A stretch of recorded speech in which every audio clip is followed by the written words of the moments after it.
Everybody, my name is Gerone Wright, and once again you're joining me on my YouTube Geronification channel here on YouTube. In fact, I actually changed it. It's actually Gerone Wright. If you actually YouTube search Gerone Wright, you will actually get my channel. Okay, and it will lead you to my 200, and I'm nearing 220 videos there on YouTube. Okay, in this painting. This is an 18th century painting by David Roberts. And to Google this image, all you have to do is Google David Roberts Mount of Olives. That's David Roberts Mount of Olives. All right, where are we at here? Mount of Olives. Okay, by David Roberts. Alrighty. Now, this here, let me give you, this here is just a description of what Mount of Olives is. This is a holy Jewish location where I'm going to read to you. Let me read to you what actually verbatim of actually what's here. Okay, and we can go from there. And then I'm going to go in after I give you a little bit of history. This is going to be a good video, people. So it's actually going to be really directed and geared to my Jewish audience. If you know anybody out there with very religious, high Jewish values, plug them into this. Okay, I'm going to send my message to the Jewish community on what this painting is actually stating. Okay, and it's going to show for some good things here. In fact, rather than me trying to start reading first, I want to show you something first here about what this David Roberts is saying. And then I'm going to go into what the Mount of Olives and all represent. Here you see the enclosed Jewish location, Jerusalem, back here. You see these guys over here as if they're looking up upon Jerusalem. Well, people, what you don't see is that this artist is showing you is that there was a genetic contamination that calls for the genetic altering and contamination of Jewish people. How did it occur? Through the men and women on a large scale. I'm going to show you. I'm going to go in detail what was going on. But if you look here, people, this is at the chin, the nose. This creates the head of a woman. These trees created her hair. Whereas there's encryptions in there, I'm going to show you. Here's her bosom area, her breast area, right here. Here's her left arm. Here's her torso. Up her torso here is shown this object. A penis right there shows two nuts exiting that penis and showing you a genetic contamination, a genetic altering over other creatures that are on either side down here, and I'm going to show you what they are. So what is being stated by here is that these so-called clergymen, this gather of men here, through this genetic contamination, this cult-like process, which I'm going to show you, they genetically contaminated Jerusalem. And this artist is capturing the moment and detailing in his artwork what actually happened. And it's my position that every 400 plus years, the results of those contaminations will emerge. And this is what this painting is discussing. So it's pretty compelling. So stay with me here, people. All right. I'm going to show you the encryptions. So stay with me. It's going to be pretty good.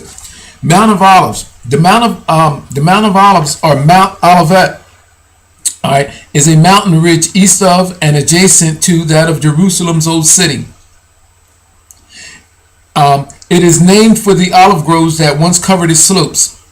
The southern part of the mount was the necropolis of the ancient Judean kingdom. The mount is central to Jewish tradition since it has been used as a Jewish cemetery for over 3,000 years and holds approximately 150,000 graves. Several key events in the life of Jesus, as related in the Gospels, took place on the Mount of Olives. All right. And the book of Acts is described as the place from which Jesus ascended to heaven. Because of its association with both Jesus and Mary, the mount has been a site of Christian worship since ancient times, and is today a major site of Christian pilgrimage for Orthodox, Catholic, and Protestant Christians. All right, I'm gonna put that back right there. There's the location, and this is the This is the tomb of Absalom. All right, tomb of Absalom. All right. Now, I'm gonna talk to you. First of all, let me go and talk about who David Roberts is. David Roberts,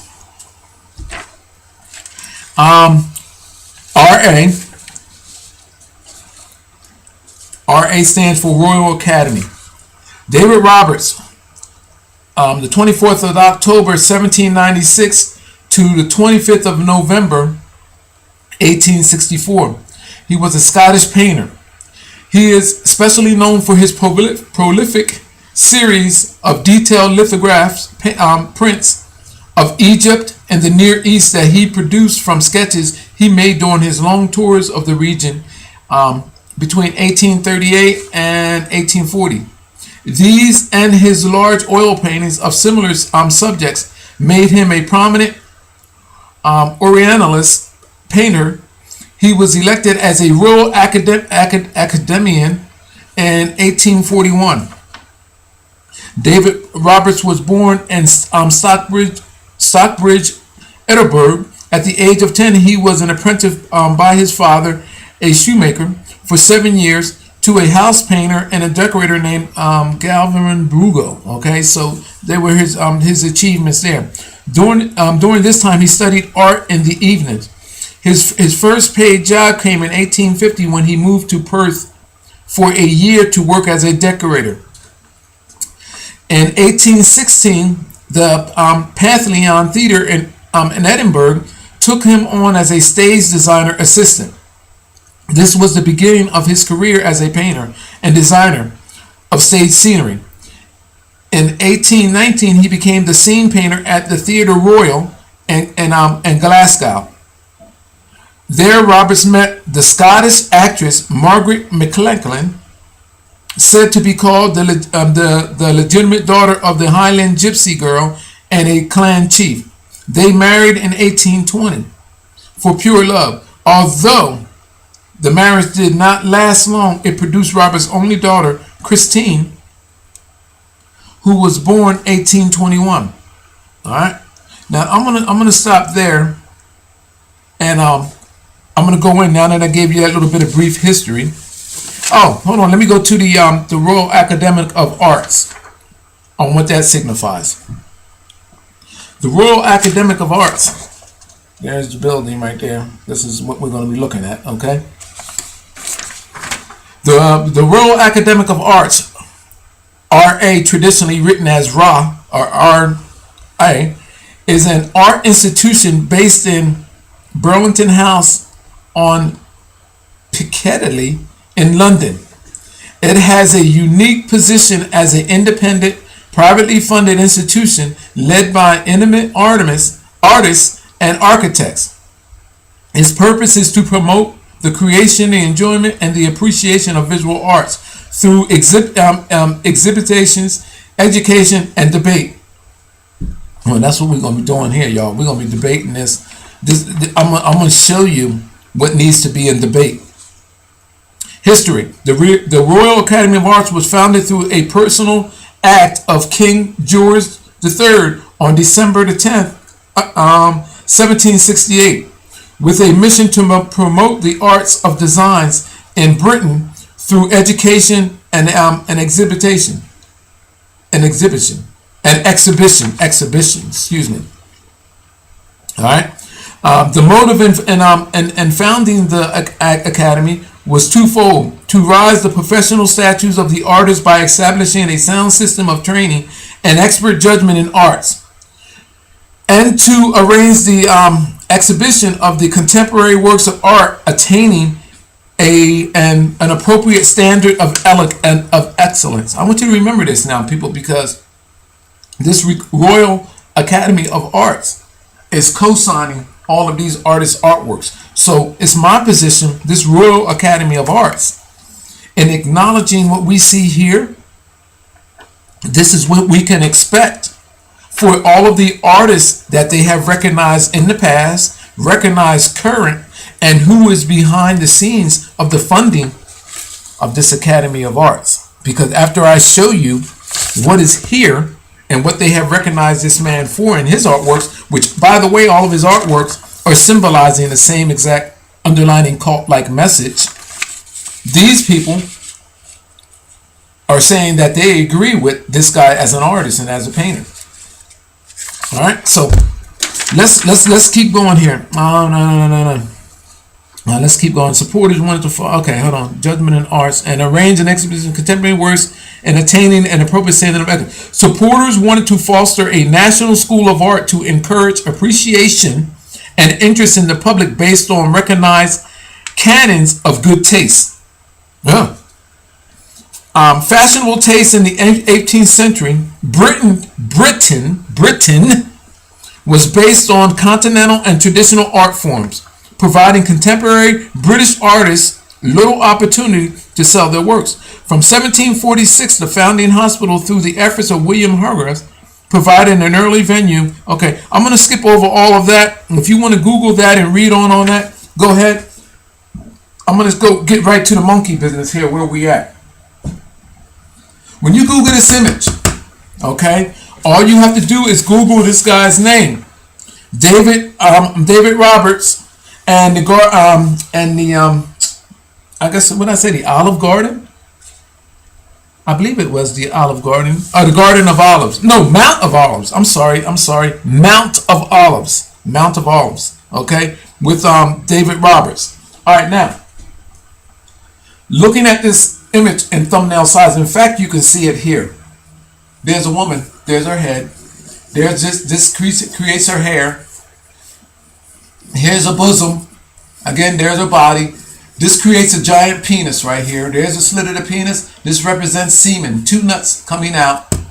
Okay, and if you upright that image, it creates a face. Okay, detailing what there was this genetic cocktail.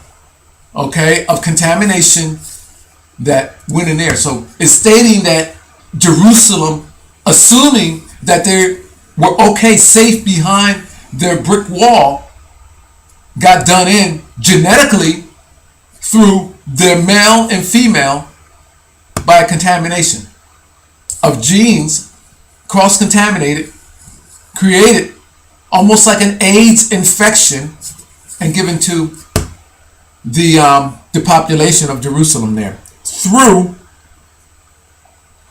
human body. And this is what is going on most of our areas of the world, not just then, but now as well too. It's always been a part of history. Now, let me show you what's going on with this woman that's laid here. When you look at this in thumbnail size, you'll see her body laying there like she's laid out across, stretched out across the hill there, dead. Well, first of all, I always like to point out the fact that there's the ape and then there's the mother of creation. This would be hair of this woman lying here. If you notice, there's a forehead, there's the left eyebrow, there's the left eye, here's the nose, there's the right nose nostril, there's the left nose nostril, here's her mouth, here's her chin. The witch-like woman who I dub as the mother of creation. She always appears with the ape, with the monkey. The monkey is right here. I want to show them to you how they appear. Here's the same image. Just ran out of ink right there. That's what they look like when you realize that they are there.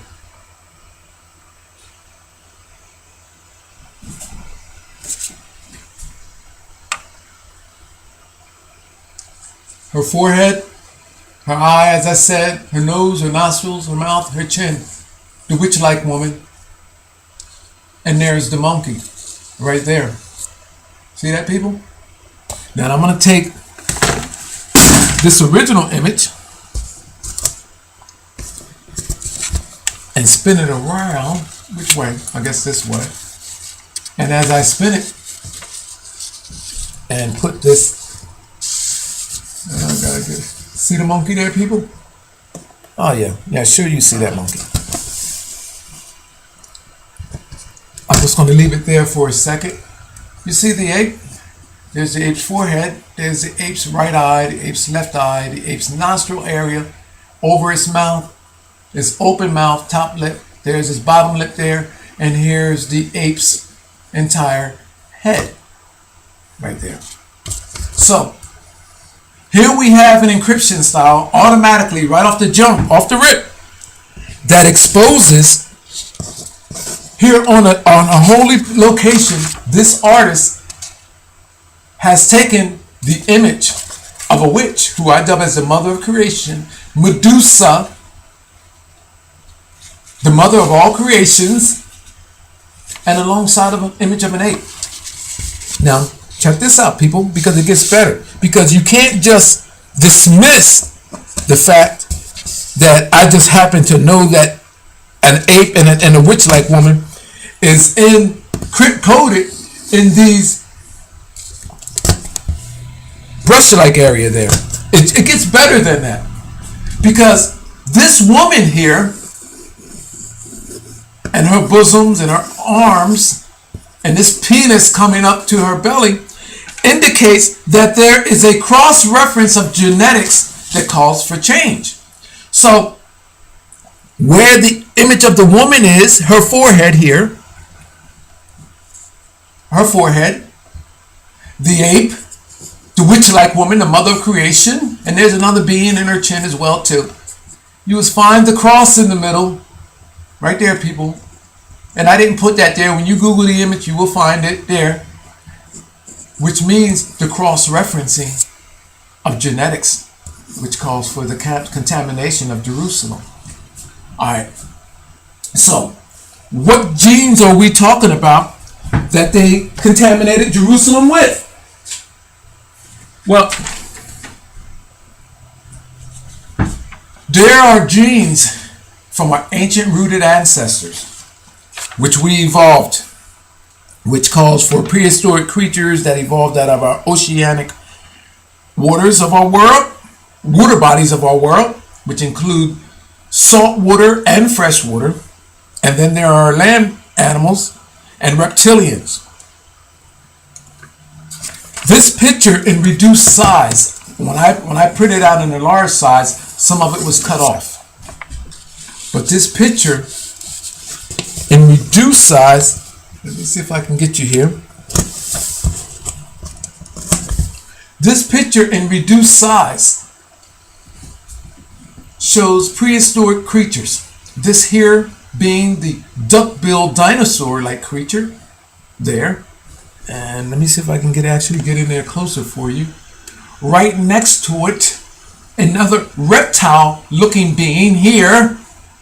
And the one that sticks out the most, hold on, as I can't get this, is this guy right here, which you would probably not even hardly notice, with the mouth, the nostril, and these lines there, another prehistoric creature. Now, you have the likenesses of 1, 2, 3 prehistoric creatures shown sliding down the slope, not in the slippery sense of what we would expect them to be because they didn't exist, but showing them in a morphing sense, merging together genetically. And here at the bottom here is these genes right there, okay, in the form of right here, in the form of all 3 together, an ancient genetic, an ancient gene. Now it gets better, people, because I can go back to my, no, can I get that in my larger image? Let me see. I can possibly get it, but anyway, I'm going to use this one for now. Now check this out. Remember here, this is the bosom of the woman. This is her nose. This is her mouth. This is her face laying to the side. You see her all melted into the mountainside there. This is her head now. Now, the deal here, people, is what is happening is that melting down along her eye. See this bloodline here coming down through here? Look at how it comes to there an eye, a mouth, a nose, a nose. You see that creature there? Next to it is another creature. You see that creature there? And next to that is another creature. It shows a morphine meltdown of genetics that were created by these individuals here through a genetic contamination process, which now calls for the resulting genes to be sent into Jerusalem to contaminate Jerusalem. Look how you can even see in a different resolution a cat-like face right there now, in the form of the mother of creation that's actually already there. Morphing images, people. Now, this penis represents, which is coming off of here,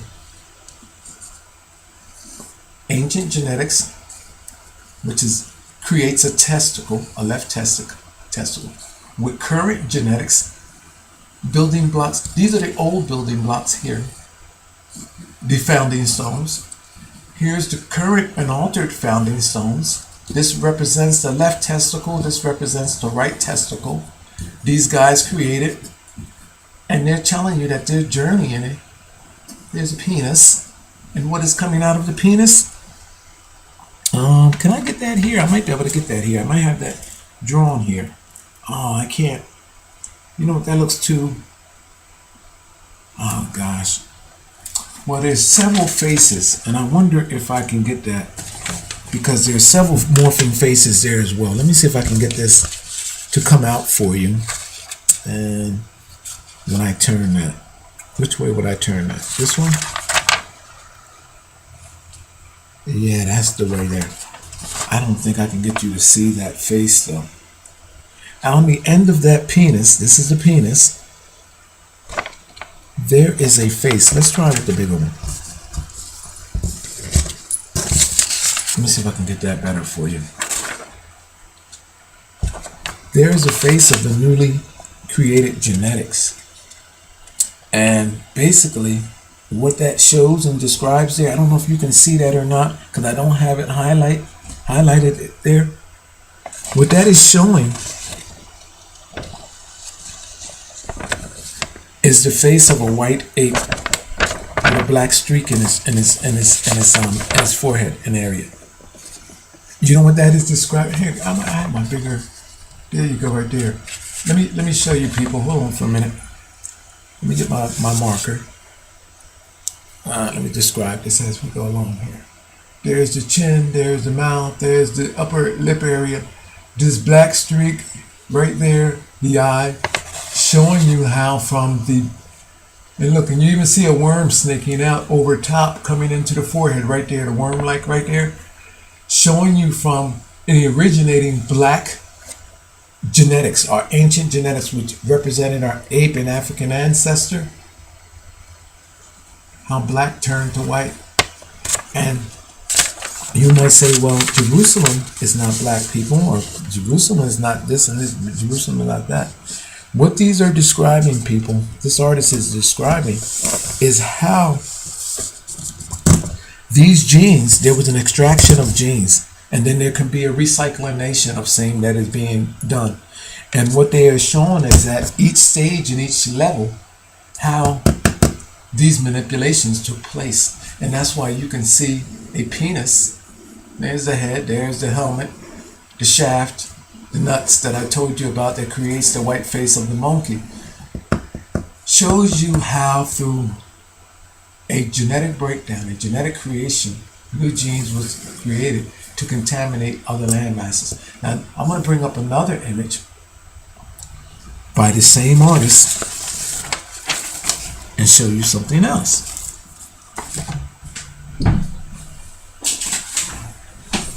This here is David Roberts' painting of the Great Sphinx in Egypt.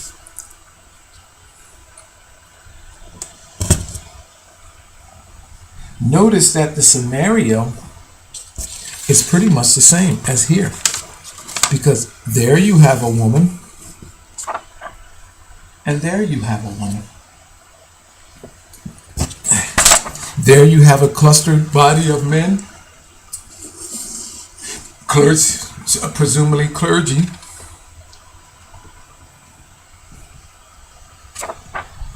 And here you have it as well. And then a few in the back there. I'm going to bring in a larger image for a minute. Okay, I'm going to bring, I put some drawings on mine because I actually had as I was doing this, finding my discoveries in drawing, something that came to me, and I began drawing and I posted it as well too. I'm going to tell you the things that I see in one moment here. After I'm not even going to put the battery back in that there. Let me put that over there. Well, here's this image blown up.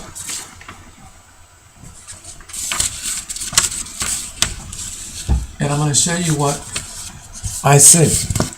Now basically you can dismiss the drawings that I made because I was just having one of my own moments to where I was having my own paranormal experience and encounter, and I started seeing other things that included me. But I'm going to dismiss all of that for now. When you Google this man's painting, okay, and this is David Roberts, and this is his painting of Egypt. What is the name of this painting again? David Roberts' painting of the Great Sphinx. All you have to do is Google that. David Roberts' painting of the Great Sphinx. And I think that was in the 1800s as well, too. All right. I want to point out some things that I can actually see. Actually, I'm drawn to, not my writing. He has a writing right across there on a pyramid, as he does in his corners of his painting. Also, you know what? I'm gonna go back to this as well too, because talking about that writing, there's some writing hidden here, and there's some writing over here on this corner as well too, that looks like it's just something that he got carried away with, and it's not his signature. Okay, so where you see that this is legible writing right here, and you can see it as being in the painting.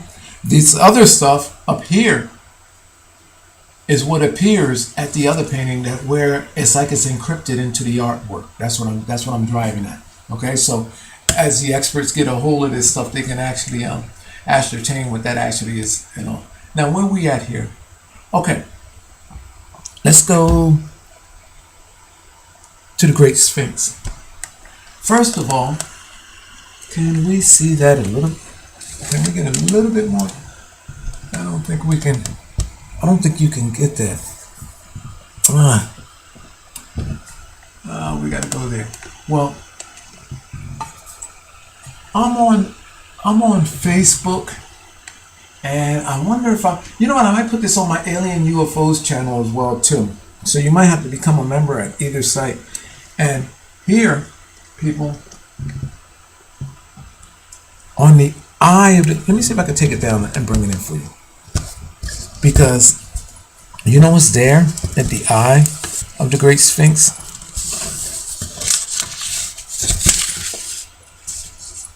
And I didn't draw that there too. When you Google it, you'll be able to see it. And I'll tell you what it is in a minute. I'm going to see if I can bring it in closer for you to see. It's actually a bird. You see it? Not an eagle. You ever see the buzzards? Them old buzzards with the long necks and the you see it there? Those big birds that looks like an eagle, but they're a buzzard. The long necks, the wings, the body. That's what that is. That's the changing. That's the collar fur around the neck of that bird, the head, the beak, the wing, and here's the body attaching the nose of the Great Sphinx. And what's more amazing about all of this is that you notice that Roberts gave this Sphinx not an appearance of an Egyptian, but that of almost like a Roman. Even the cat. Notice that? And it's my position that what happened is that the face has changed, because over here on, I forget what you call this, on the Great Sphinx and all, okay, but it reminds me of that piece on the Cobra, and I know they got a special name for it. On this side, though, is the image of an ape. Can we get that? There's an image of an ape, and when you Google the image, you'll actually see it. Here's the chin line and the chin. There's the mouth line. Goes in, and there's even great detail around the nose. And pay specific attention, people, because the lines that I make to create the nostril, they're there in the painting. This line here that comes around that outline the nose will give you the nose image. That's there in the painting. And the area for the eye is there in the painting. And the forehead, signifying the ape creature and the Egyptian people being relieved of their strong presence of the ape African gene by a genetic contamination, which is being implied by these people, which I know the creatures that they actually were doing it with, and which founding stone genes were actually altered. I'm trying to get this over for you here, people, and keep this. Well, if you look right here in the painting, mouth, eye, the fin, I mean not the fins, but those slits in his great white's body, those 3 slits that actually creates for his breathing, his lung area, the eye, there's a shark encrypted into the body of the Sphinx, which we already know. Because there are lion bodies there. There's a face and nose of a lion there that I can see. And I'm gonna put this drawing. You can go to. I have it posted right now on my Facebook page. Okay, it's posted right now on my Facebook page. 9 times out of 10, if you're not a nut. And even if I don't know you, if you send me a friend request on my Facebook page, I will accept. Okay, you can look at some of my other pictures on there. So that can happen as long as you're not a nut. Okay, I don't usually allow for no comments to be posted on my page, but if you just come and carry yourself in a respectful manner, I wouldn't mind you being there and coming. You don't see it, but there's the head of a serpent that actually goes down. I can see that, but I'm not going to go there. All right. Here, where that buzzard, where that bird is at, it is shown again. Here, the beak and the head right there at the side of the neck area, or the collar area of this Sphinx right here, showing you a genetic contamination and alteration, which actually calls for the change of not just, it's not talking about the Sphinx people. It's talking about the bloodline of the Egyptian people, which had been genetically altered. And this is what this is standing for. This is what this guy's painting is standing for. That he has an understanding and a knowledge through the underground world of secret, of ancient secret, that is extended to artists that travel the world and make paintings such as this. And this is what this understanding is. Okay, now, over here, where I have this testicle and penis coming down from up above here, it comes down out of the mouth of a being that's encrypted into the sand. Okay. And what's encrypted here in the sand, now that I've done turned it, you can see it. Well, let me let this other one come down. What's encrypted there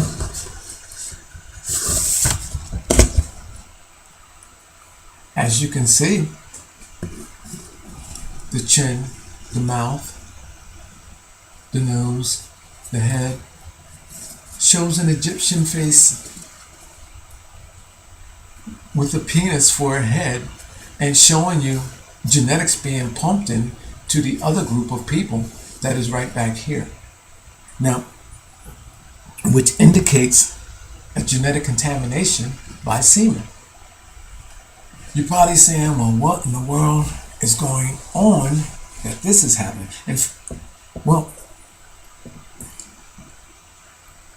This Egyptian face here represents an ancient Egyptian bloodline, which involved that of our reptilian ancestor. What is being described here, people, is an ancient knowledge. Again, that is extended through a select few of our world's artists that make unusual art like this, and who have been recognized by such organizations like this, the Royal Academy of Arts, to have a higher knowledge and a sense of awareness to understand how mankind, from his monkey state, from the oceanic creatures of our world, bridged over with land animals of our world, because the lion here represents that of, let's say, the ancient behemoth. Man emerged from dog, and the levitron, the shark, represent this. These are the representation that's actually being indicated. Then we have the snake over here, the nostril. See the body of the snake, people, the mouth and the eyes, all of these innuendos in there, representing a reptilian presence, which later caused for the creation of ape, and then images of mankind. There was Africans first, and then our Egyptian kind, and then those that came, then our Caucasian kind, who was coming back on a back trail to alter the identity of mankind's initiating being. Because our Caucasian counterparts came on end, not in the beginning.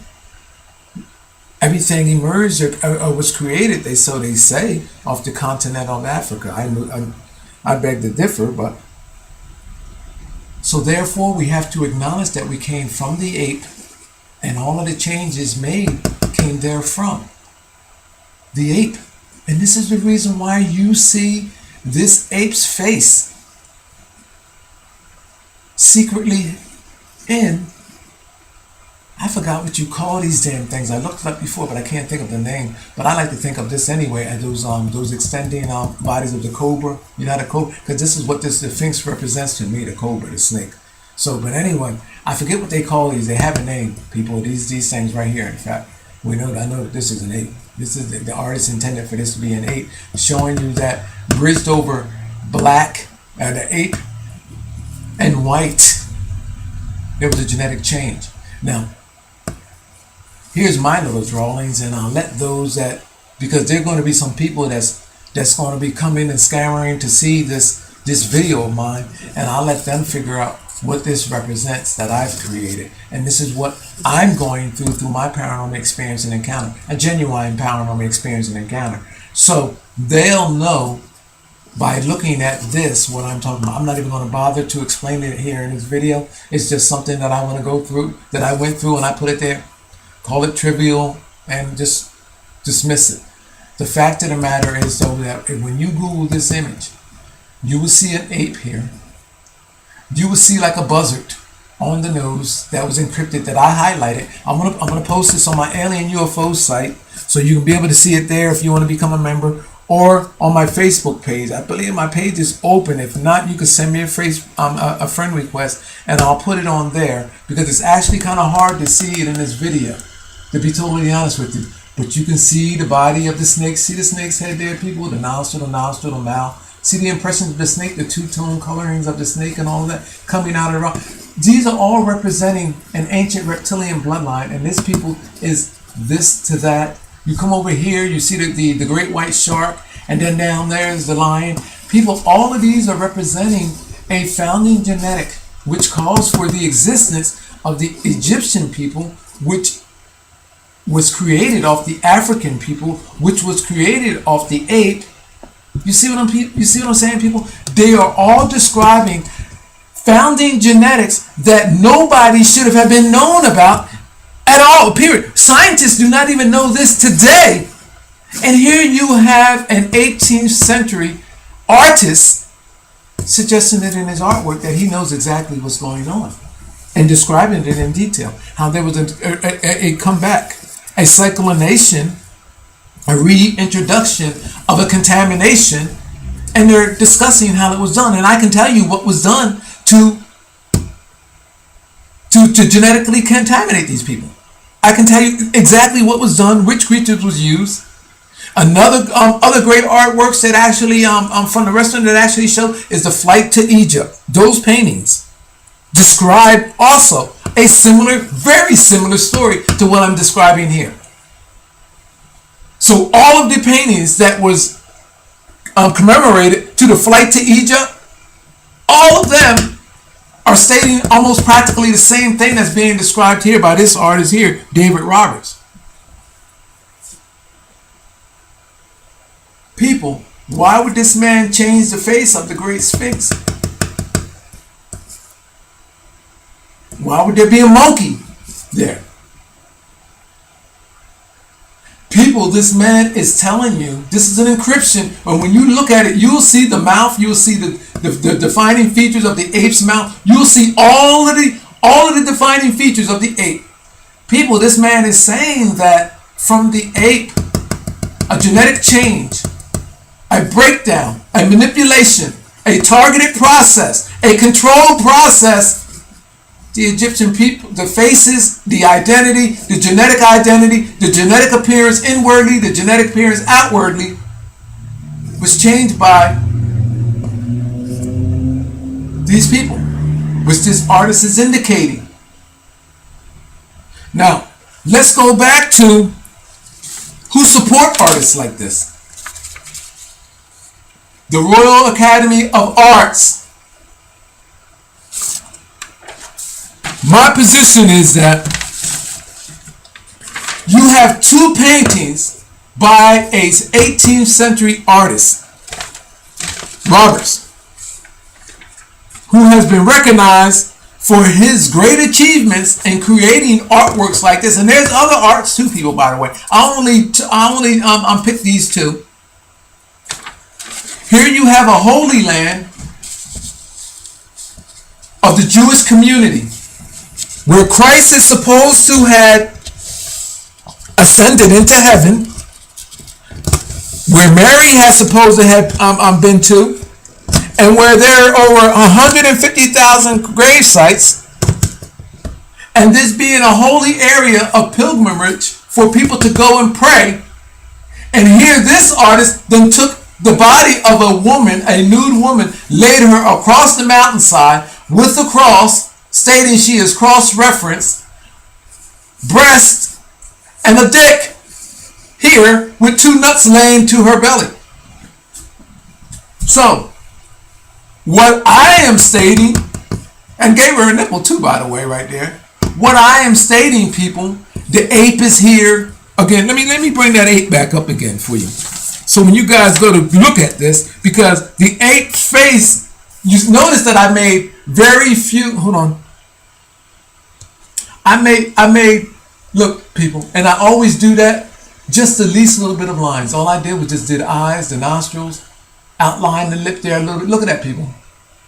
I put minimal lines there. This ape's cranial, all of that is there. Look how the discoloration is already there that creates his face. And this woman is the same. And she has multi-dimensional faces. In fact, she has another monkey's face on side of there. In fact, can I draw that out right quick for you so I can show you how this actually works? Yes, I will. Where's my other ink pen? Shoot.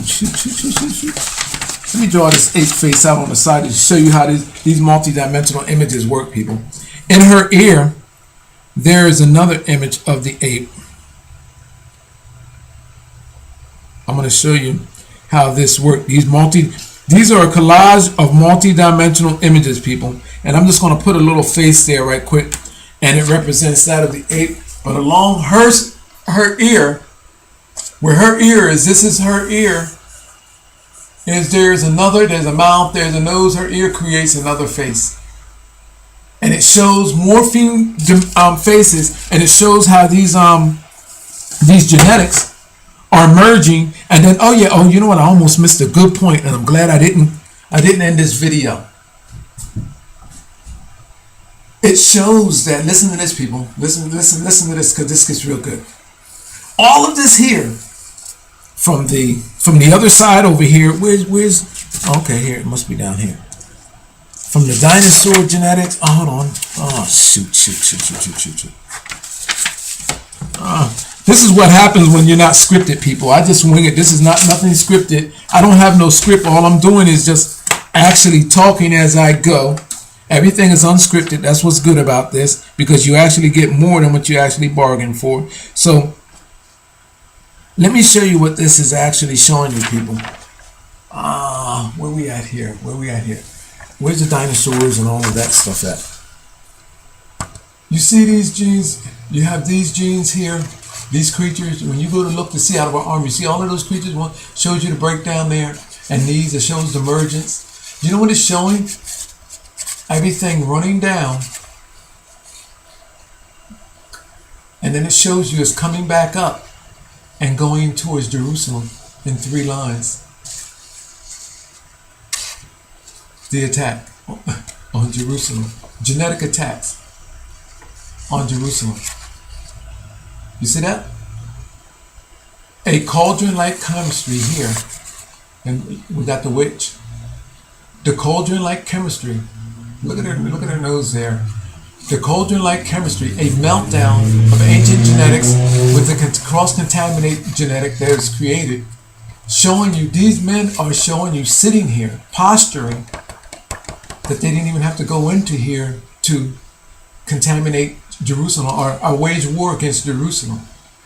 All they have to do is just sit and wait patiently. Look, they're sitting and waiting patiently, the artist is stating, while the effects of what they've done takes over and conquers Jerusalem. Now, that, as silly as that may sound, let me take you to that with Jesus, the story of Jesus. How Jesus, it was always boasted about Jesus in the Bible, how Jesus conquered all nations, would conquer all nations without even lifting a sword, or he conquered nations without lifting a sword. You know why? In his journeys, he was genetically contaminating these nations. So you don't have to lift a sword if you're genetically contaminating them. If you look at his sarcophagus, paintings of him at his sarcophagus, of him rising out of his sarcophagus, there's a lot of paintings where they have soldiers from each nation. They have 6 to 7 soldiers there, laid down from different nations, shown that there are in a dormant state next to his sarcophagus, usually like in a drunken or laid back state, like if they can't, they're too weak or they're too sleepy to get up to actually stop Jesus from raising or to witness his raising. You know why? Because what it is stating is that Jesus defeated them genetically. He contaminated them inwardly, not outwardly, and he is inside of them, and now they are under his power. This is what this is stating, people.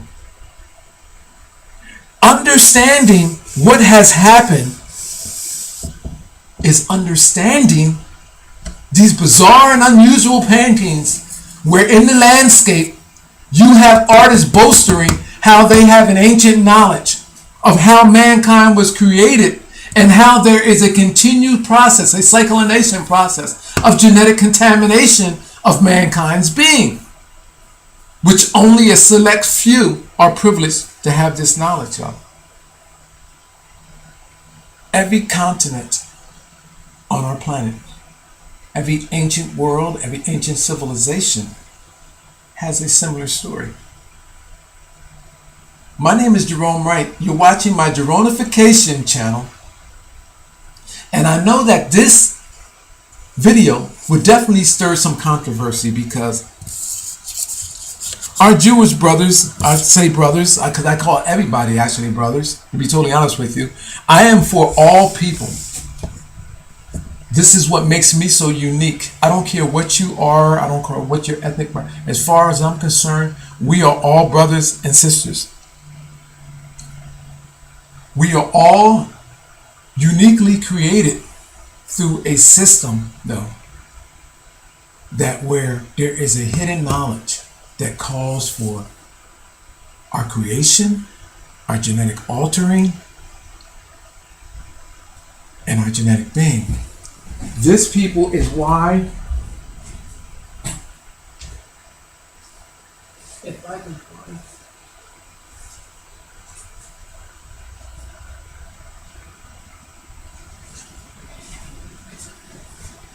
This people, what is being described here by the face of that monkey right there? You see that monkey? There's his eyes. I can see him real good now. His nose, and there's his mouth hung open right there. See that monkey cranium? That's this guy right here. Look, people. I'm going to leave that side by side there, because this is going to make this video for a very compelling video.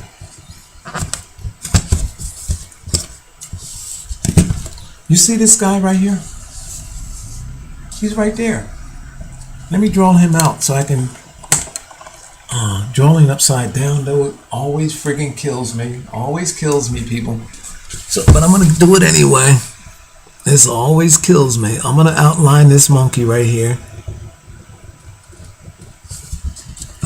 Coming around, looks like the eye area right there.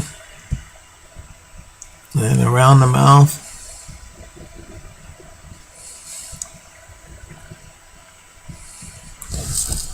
Did you see it, people, right there? Did I highlight it any? Right there, the eye. Let me do it with my darker marker, because this is going to make for a compelling video. I'm going to start summoning this video up. Let me do it again, because this gets good. I like this stuff. I remember when I first started out seeing things, and people was thinking I was losing my mind. Well, I did too. And then it got good to me. God gave you lip snip line. This marker is kind of thick there. Did I get it better for you? That actually took away from it. Damn it! That's what I was afraid of doing. That took away from. Well, actually, well, here, let me give it its eyes. Oh, you know what? I screwed up here because I actually did it wrong. Let me see where I actually did it backwards. Oh gosh, I did this thing backwards, people.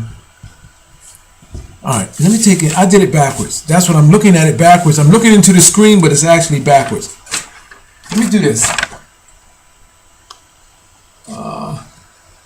See the monkey's face right there? Let's do this, because I did it wrong. There's the open mouth, and I got this light. Can I put the light up behind it? There you go, right there, like that. There we go, like that. Put the light behind it. See the open mouth of the monkey, people? See the eye? Shoot. I'm gonna get this. This thing is trying to stop me from... Alright. Can we do this again without... Oh, there you go. Like an overhead projector. See the monkey there, people? See the nostrils? Where's my pen? Where's my pen? Oh, there you go.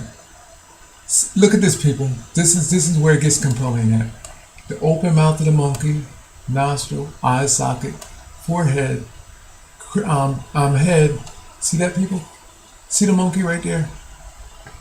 And then the mother of creation right next to, whoa, right there. And then I have drawn another image down there which creates actually a pig. But I'm not going to go into detail on that, what I'm discussing with that. But anyway, people, what this is showing and detailing us, and I've screwed up over here by doing that. That makes me sick, but there's the monkey's eyes there. I couldn't draw it actually upside down, but its eyes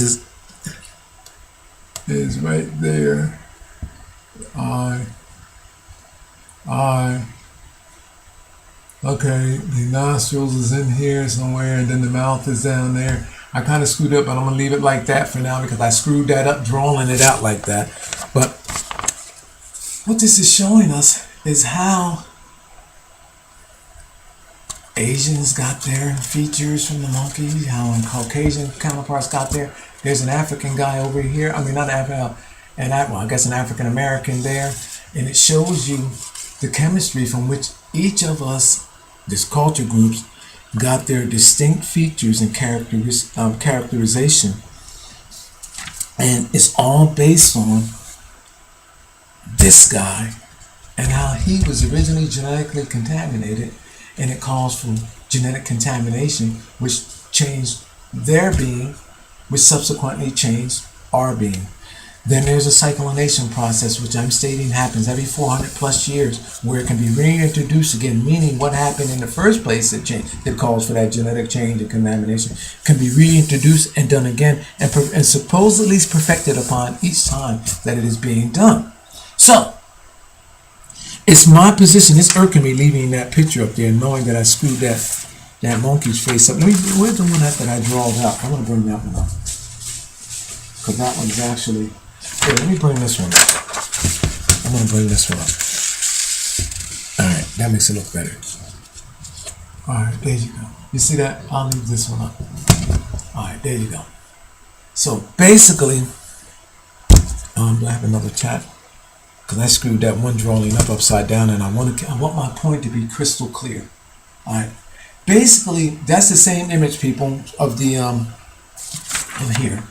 Okay, it's just that I ran out of ink and the monkey is on the side there. But basically, people, what it's showing us is that how from this guy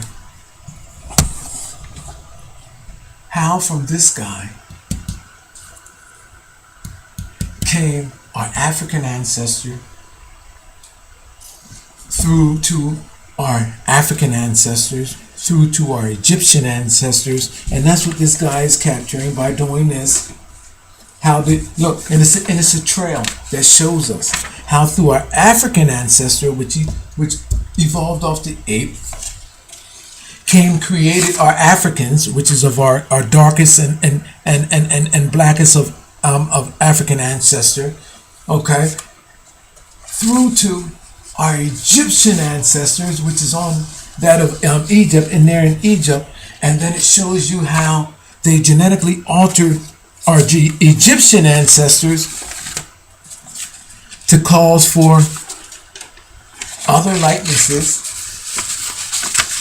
which would later come out to be Caucasian. And off of each continent, the changes are shown on how it was done. So it's my position. Well, I know how this guy was created, so I can actually with ease do the rest of the math to show you how everybody else was created, because I know how this guy was created. Okay? Now, but it's my position that from our ape, and keep in mind, to our closest to ape image of that of our African, you call them whatever you want to call them, Neanderthals, if you want to call them, I don't care what you want to call them, primitive man, caveman. Through all of that, it shows a intelligent process that guided how we emerge from this creature through to our African of Africanist person, if that is a stated word, onto our Egyptians, which were genetically contaminated, and they have a record of how it was done as well too. If you know how to read the glyphs, it'll tell you how it was done, and that's why you have those half creatures and half that I don't know if the British invaded that place, whoever invaded, and the idiots that are trying to say that this was a myth, that there was half God, they were talking about gods and all that, and the interpretation of the languages and all of that, that's all crap. When you have artists that are being commemorated for works like this that tell the truth, while the Egyptians and Africans and all of our and ancient Maya are said to be worshiping mythical gods, you have people with Christian values, with modern Christian values, come along later and showing you the same exact thing that our ancient Maya ancestors, our Angkor Wat ancestors are stating, and our Egyptian ancestors are stating, but in a hidden way, in encryptions. The same exact thing. Through dinosaur, the ancient Peruvian stones are showing us that, and these people have dinosaurs hidden in encryptions in the landscape. serpents and snakes and everything else, people. Look. Faces of horses, faces of, I mean, and it's all shown how there was a contamination that calls for a new gene, and it's showing you here in the form of nuts, which represents semen, sperm. My name is Gerone Wright. You're watching my Geronification channel, and I hope the Jewish community get mad enough to go ahead and say, you know what? We believe this guy. Let's contact this guy. Send me viral. I'm out of here. My name is Gerone Wright. I'm out. Thank you.